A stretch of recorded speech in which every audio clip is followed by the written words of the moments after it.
Binaha at inulan din ang ilang bahagi ng Mindanao. Sa bayan naman ng Alimodjan sa Iloilo, umulan pa ng maliliit na piraso ng yelo o hail. Makibalita tayo kay Jennifer Muñeza.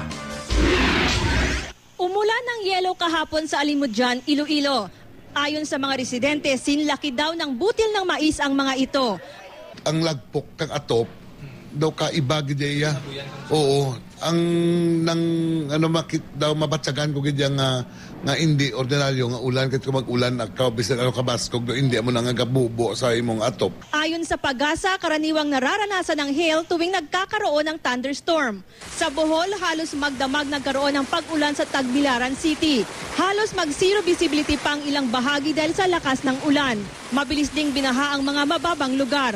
Humupa naman ito matapos ang ilang oras. Inulan din ang malaking bahagi ng Mindanao kahapon. Ilang paaralan sa North Cotabato ang nagsuspende ng klase dahil sa baha. Gaya na lang sa bayan ng Kabakan. Ayon sa lokal na pamahalaan, nasa 9 na barangay sa bayan ang nakaranas ng pagbaha.